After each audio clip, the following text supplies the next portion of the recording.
Hier bei uns in Holland beginnt demnächst die Obstblüte.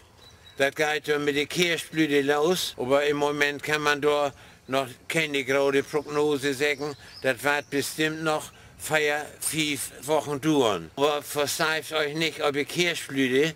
Früher sind die Hamburger von Hamburg ut mit der Fähre noch Kranz rüberführt und sind ganz am 11. langs gegangen mit einer Lü und sind dann mit der Fähre wenn ein Haus führt. Aber damals sind am 11. ein Baum an anderen und das wird Tradition, dass man in alle Land in die Kirschblüte führen die. Das ist heute nicht mehr. Die bläuten montags, fängt die etwas an zu bläuen, dann bläut das Dienstag und Mittwoch und vielleicht noch Donnerstag und Freitag und Sonntag schneit die ab. Insofern kann euch kein Aufbruch sagen, teilen durch vorher, wenn ihr hier mit dem Bus herkommen wollt, wann bläut das über das Wochenende in Holland. Und deshalb gebe ich die Empfehlung, kommt lieber, wenn der Apfel bläut.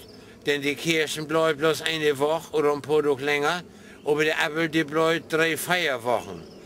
Und die Kirschen sind auch bandig roh waren, das gibt bloß noch 7% Kirschen in Holland.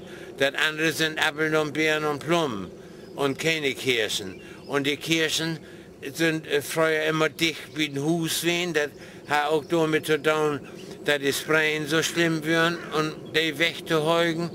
Und wenn dann 50 oder 60 Jahre durch Kirchenstone habt, geht man lieber auf anderes Land und das liegt jetzt wieder von der Höhe weg. Also habt ihr dicht an der Höhe meistens gar keine Kirchen mehr. Und deshalb sind sie enttäuscht, wenn sie kommen und führt mit Auto durch und sagt, Mensch, ich habe gar keine Kirschblüte sein. Die ist wieder nur Acherut.